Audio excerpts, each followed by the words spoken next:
Et justement, je vais céder la place à un homme, puisque pour clôturer ces 2 journées et pour clôturer cette session, une remise de trophée est à présent organisée afin de récompenser les chercheurs du domaine jugés comme les plus méritants. Et donc, je vais passer la parole à Marc Lafosse, le président de BlueSign. Et moi, je m'éclipse.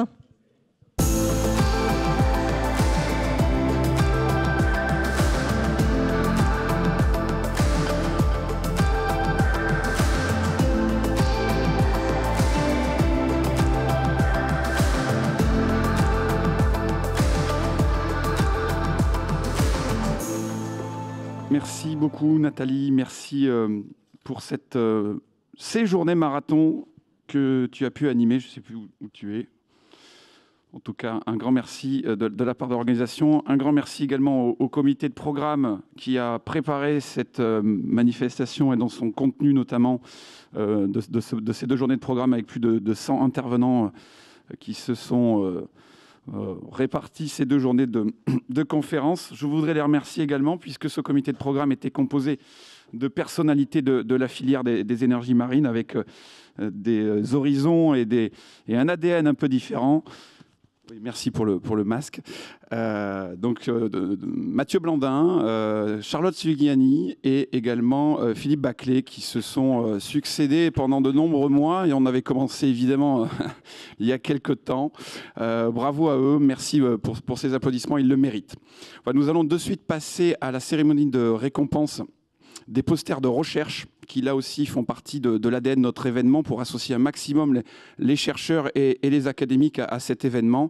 Donc je vais demander à monter sur scène aux membres du jury de cette édition. Donc merci d'applaudir Yves Pérignon du CNRS et de l'École centrale de Nantes. Peut-être qu'on peut mettre la slide avec leur nom s'il vous plaît. Alors, il faut passer un tout petit peu avant de se laver les mains. Désolé Yves, il y a un petit protocole. Yves Offray qui a participé à ce jury du Carnomer et de l'Ifremer qui est dû prendre un train donc qui ne sera pas là. Philippe Baclé de WIMEC qu'on vient d'applaudir et qui nous rejoint. Et Frédéric Ravilly du Polmer Bretagne Atlantique.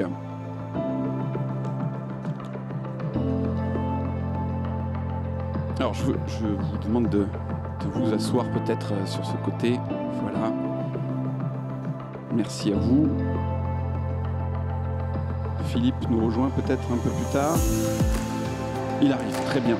Et pour remettre ce prix, je voudrais également que l'on fasse un tonnerre d'applaudissements à Madame la conseillère régionale Claire Hugues, qui là aussi a été très présente pendant cette édition de Synergie, à la fois sur les visites techniques, mais aussi hier et aujourd'hui.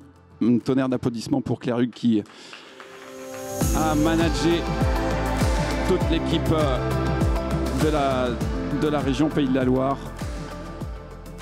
Et au nom de l'organisation, je vous le redis, merci, un grand bravo. Venez à mes côtés pour remettre ces prix. De toute façon, il faudra un petit peu se lever quand les prix arriveront.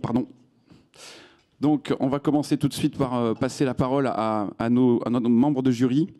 Tout simplement parce que cette analyse des 45 posters de recherche a suscité un intérêt important au sein de notre jury. Et donc, nous allons remettre pas seulement un seul prix, mais 3 prix, puisque nous avons 2 coups de cœur et le prix et le gagnant de cet award 2021. Donc, je cède la parole à Yves. Tu veux commencer pour le coup de cœur, pour nous présenter ce poster et surtout annoncer le lauréat. On laissera... Et c'est Madame Claire Hugues qui remettra le prix, mais tu peux présenter les travaux de recherche.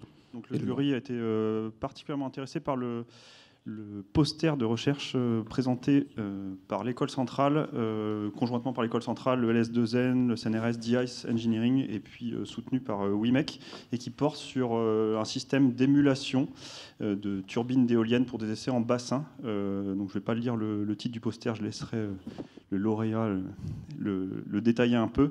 Et donc ça consiste à modéliser une turbine d'éolienne pour des essais en bassin pour permettre de travailler sur du contrôle et à terme donc réduire les coûts de récupération de l'énergie en mer sur des systèmes taille réelle. Alors on peut l'annoncer, vous pouvez, vas-y. Oui, du coup... il doit être là dans la salle. Oui. Donc c'est Félicien Bonnefoy qui porte ce poster. Pardon. Voilà, on peut l'applaudir.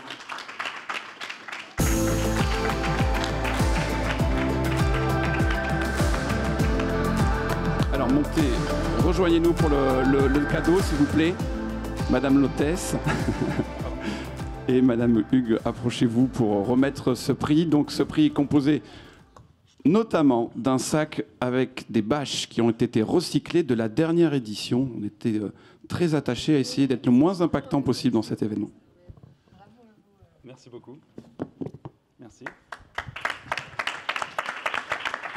Vous pouvez nous dire un petit mot, évidemment, sur ce que vous ressentez et évidemment les travaux surtout de recherche autour de ce poster. Déjà, je voudrais commencer par remercier tous nos partenaires. Donc, c'est principalement la région Pays de Loire. Vous voyez que je porte 2 badges. Ça montre un peu la synergie qui existe entre les différents établissements Pays de Loire et École centrale de Nantes.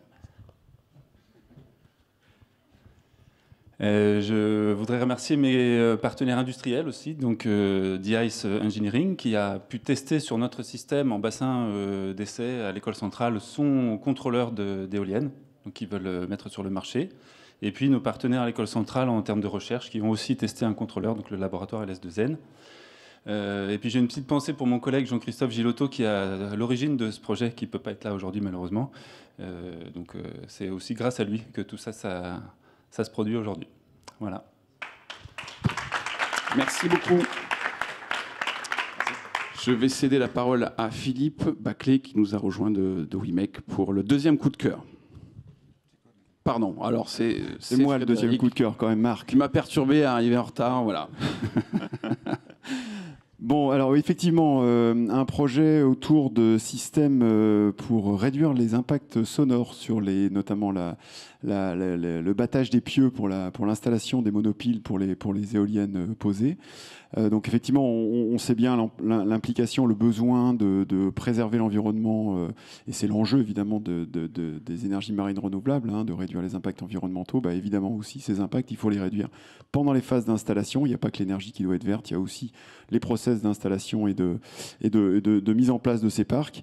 Et donc cette innovation concerne une membrane gonflable à base de non tissé qui a été développée par quelqu'un qui s'appelle Damien Debourg, qui vient de Naval Group. Alors c'est intéressant aussi de souligner le fait que des entrepreneurs issus de grands groupes industriels développent des startups, développent des entreprises, parce que c'est aussi un gage de qualité, de compétences, et puis derrière de développement de l'emploi et de développement économique.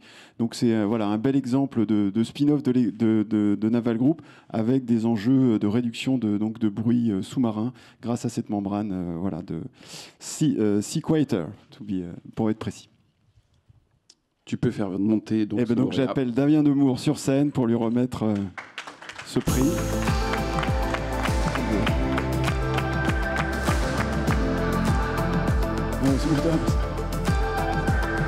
C'est toi qui remets. Bon, voilà.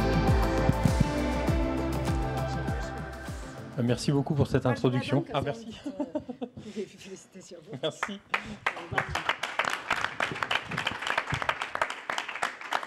Merci beaucoup pour cette introduction. Effectivement, Subsequator, c'est une membrane qui est développée depuis 5 ans, qui a été développée avec Naval Group et Bouygues, qu'on va tester l'année prochaine sur le marché portuaire, si tout se passe bien à Port-Vendre. Et grâce peut-être à Synergie, puisqu'on a eu des excellents contacts pendant le salon, peut-être que l'on va réussir à finaliser notre levée de fonds, puisqu'on a une levée de fonds forcément comme toute spin-off, toute start-up, et à démontrer effectivement sur un futur parc français, dont je vais tairai le nom, la solution avec potentiellement de gros avantages, puisque en gros, une économie de 12 à 15 millions par parc sur le coût de revient du NMS, et puis une performance 100 fois plus importante que les rideaux de buée ou d'autres concurrents. Donc effectivement, si on arrive à démontrer ça, normalement, on aura une solution efficace, pas chère, pour résoudre l'impact des éoliennes sur les écosystèmes. Alors si je peux juste me permettre de compléter ce matin, il se trouve que j'étais sur un autre colloque sur les ports de plaisance et les impacts environnementaux dans les ports de plaisance.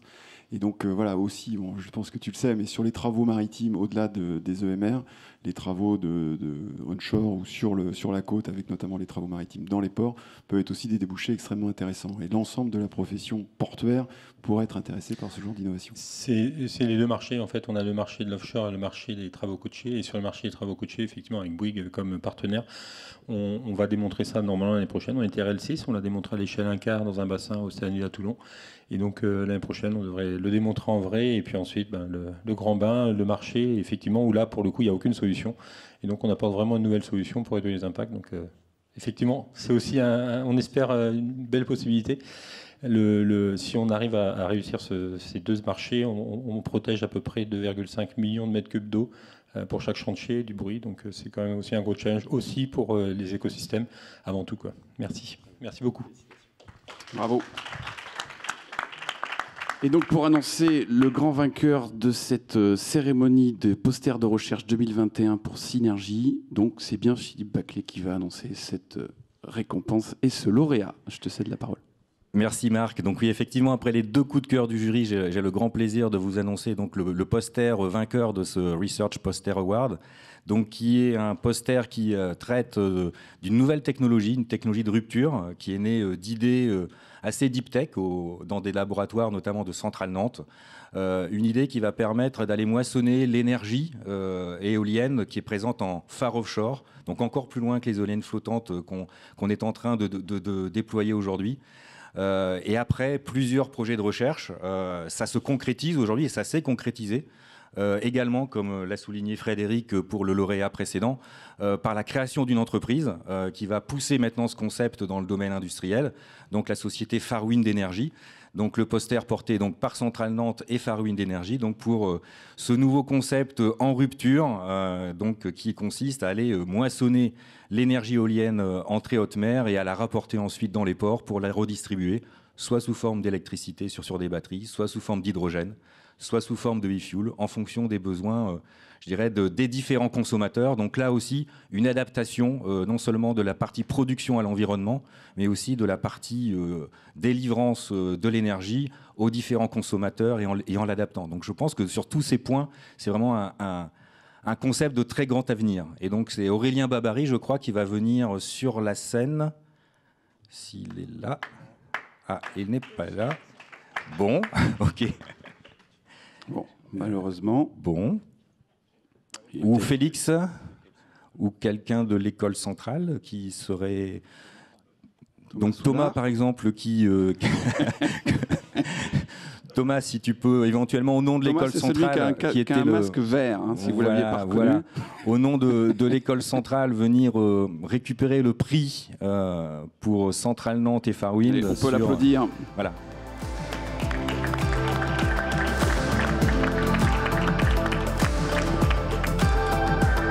Alors si Félix arrive, évidemment, on lui donnera la parole. Ah oui, si Félix arrive, on lui donnera la parole. Bon, eh ben écoutez... Toi qui es très bavard, tu peux peut-être encore nous en dire un petit peu plus sur Farwind. Oui, alors bon, c'est un concept qui a été soutenu par plusieurs projets de recherche, donc certains projets de recherche soutenus par la région des Pays de la Loire via WIMEC. Et donc c'est un projet qui nécessite quand même beaucoup de pugnacité parce que c'est un concept assez en rupture, assez innovant, mais qui a beaucoup d'avantages intrinsèques. Notamment, quelque part, c'est un projet comme ce sont des bateaux et ce ne sont pas des installations qui vont être ancrées ou fichées sur le sol. Elles n'auront pas forcément besoin d'autorisation. Donc là, il y a un gain de temps assez considérable par rapport au déploiement en mer de ces navires. Et puis aussi, c'est des technologies qui ont quasiment aucun impact, puisqu'elles ne sont plus localisées dans un endroit donné. On peut les faire tourner là où les impacts sont minimes, à la fois d'un point de vue environnemental, ce qui est le cas intrinsèquement à la technologie, mais aussi d'un point de vue socio-économique, par rapport à des zones de pêche ou par rapport à d'autres zones qui sont utilisées par d'autres acteurs en mer. Donc non seulement c'est quelque chose qui est très innovant d'un point de vue, je dirais, du système énergétique, mais qui apporte aussi beaucoup de positivité par rapport à d'autres sujets qui sont extrêmement importants dans le cadre du déploiement massif de ces filières. Sur l'acceptabilité, sur la capacité à préserver l'environnement. Voilà. Et puis ce que je peux vous dire aussi, c'est qu'il y a une petite preuve de concept en attendant que Félix arrive, qui a été réalisée. Ah ben voilà. On applaudit Félix. Voilà, Félix Gorintin, grand vainqueur. Et donc le poster était, c'était la preuve de concept, donc voilà, que Félix va pouvoir maintenant vous décrire. Alors je vous le donne. Voilà, déjà. Mets-toi devant, Félix. Cette responsabilité-là. Ouais. Génial. Merci beaucoup.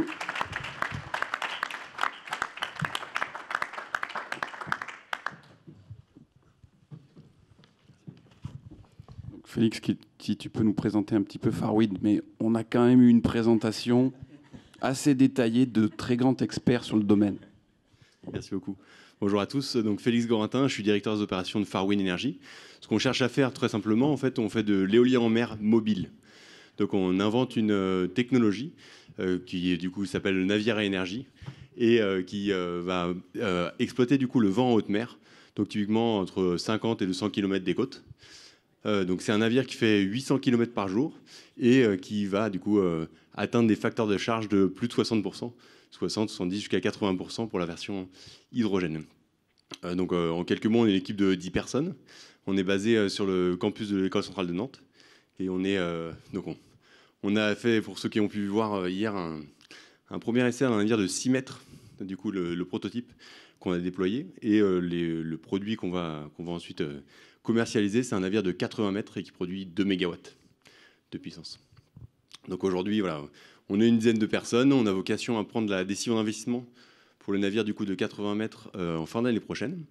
Un navire qui sera construit en 2023 et mis à l'eau en 2024. Donc il y a 2 marchés aujourd'hui qu'on vise.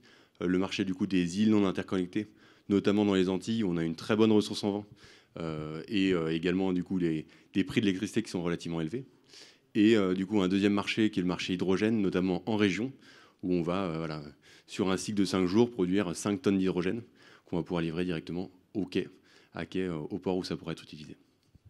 Voilà en quelques mots. Merci à tous. Merci. Donc je rappelle, il y avait 45 posters en compétition, plus de 30 laboratoires, universités, organismes d'enseignement supérieur de recherche. Donc c'était une très belle édition pour ce poster. Merci aux membres du jury, merci aux grands vainqueurs. En descendant de scène, vous aurez un petit cadeau pour vous remercier de vous être associés à cet événement. Et je vais passer la parole à Claire Hugues pour avoir sa réaction sur cette émulation en Pays de la Loire autour de ce secteur académique et évidemment des énergies marines. Hyper rapide, parce que je pense que là, on arrive au bout de 2 jours bien intenses. Je voulais juste passer 2 messages. D'abord un message par rapport à la recherche, à l'enseignement supérieur, à l'innovation. On a beaucoup parlé, enfin en fait on a parlé que de business depuis hier matin, mais c'est aussi l'objet du salon. Sauf qu'en fait aujourd'hui on est sur un marché qui est au cœur des transitions. On ne sait même pas encore le potentiel, et ça c'est ça qui est génial. Ça veut dire qu'on ne connaît pas non plus les métiers de demain. Et en plus tout ça va dans une urgence de transition qui, à chaque rapport du GIEC, nous fait dire il faut qu'on passe la 4e, la 5e, la 6e. Et donc, effectivement, cette séquence ce soir, pour la clôture sur la partie recherche, elle est primordiale parce qu'en fait, pour aller plus vite, pour aller plus loin, parce que inventer des nouvelles choses, et puis aussi pour préparer les nouvelles générations, préparer l'accompagnement des métiers de demain, la pierre angulaire, c'est la recherche, quoi. Donc en fait, c'est souvent la facette immergée de l'iceberg, mais finalement c'est la plus grosse. Donc c'est bien qu'il y ait eu cette mise en lumière qui soit faite. Et puis ça veut bien redire, la région a été citée, mais finalement il n'y a pas de flagornerie. C'est juste le sens aussi de l'accompagnement de la filière. C'est-à-dire que pour que vous puissiez avancer, il y a des projets qui ont besoin d'être soutenus. On pense à CMREV, il y a des infrastructures qui ont besoin d'être soutenues, il y a des structures qui ont besoin d'être soutenues. WIMEC fait un travail formidable, Pôle aussi. Donc c'est vraiment tout ce sens de l'accompagnement de la région. Pour reboucler sur le discours de la ministre hier matin en ouverture, la région des Pays de la Loire est pionnière, mais on entend bien le rester. Donc effectivement, on a quelques pépites qui nous disent oui, si on continue comme ça et si on soutient entre autres la recherche, l'innovation, on peut rester pionnier. Juste ce petit message, et puis j'en profite puisqu'on va arriver à la clôture, de remercier Blue Sign pour cet événement. Là, je pense que tout le monde le dit dans les couloirs, partout, même à l'extérieur. Hier soir, on était quelques-uns avec la ministre norvégienne qui était très impressionnée par tout ce qui s'est passé ici pendant 2 jours. Donc voilà, juste avant la clôture, c'est l'occasion de féliciter tous les organisateurs, de féliciter Blue Sign, parce que vraiment, je pense que c'est vraiment un événement qui a été particulièrement réussi. Il s'est passé beaucoup de choses et je pense que tout le monde ressort d'ici fier et heureux de ce qui s'est passé. Donc bravo. Merci pour ces assombrissements. J'associe évidemment l'équipe qui est au fond avec des masques jaunes qui sont à pied d'œuvre depuis de nombreux mois. Du coup, dans la continuité de cette clôture, vous donner quelques chiffres, quelques statistiques, mais surtout, je pense, un sentiment d'une bascule de cette filière qui, désormais, dans la réalité industrielle, à l'échelle de notre pays, à l'échelle de l'Europe, à l'échelle du monde, évidemment. Et ça, c'est donc d'excellentes nouvelles. Cette accélération, ce basculement, il entraîne aussi derrière lui des nouvelles filières, des filières vertueuses qui vont vers la décarbonation. Je pense aux pales recyclées, ou du moins des matériaux recyclés, le vecteur hydrogène. Félix, tu en seras évidemment une courroie de transmission exemplaire, je pense. Le transport vélique et les jumeaux numériques. Et ça, je pense que là aussi, c'est encore une fois, pour cet événement, mais aussi pour cette filière, des nouvelles synergies à créer. Et ça, je pense que c'est nouveau dans notre filière. Et j'espère que très rapidement, ces fiançailles seront des mariages et qu'on pourra faire grossir cette belle dynamique insufflée par les énergies marines. Donc cette édition, c'est plus de 3500 participants. En physique, auquel il faut ajouter le numérique, puisque toutes les conférences ont pu être retransmises sur notre live. Une édition qui est résolument internationale, avec 30 nationalités, des délégations qui sont venues de loin, de Norvège, du Danemark, des États-Unis et d'Écosse. Plus de 100 intervenants, on l'a dit tout à l'heure dans nos tables rondes. Ces conférences, vous pourrez aussi les retrouver en streaming à partir de lundi. Si jamais, au moment où vous vouliez venir voir quelqu'un, malheureusement, vous étiez occupé et vous avez raté l'intervention brillante d'un intervenant. Donc n'hésitez pas, dès lundi, ce sera en ligne. Également 500 rendez-vous d'affaires qui se sont tenus en physique.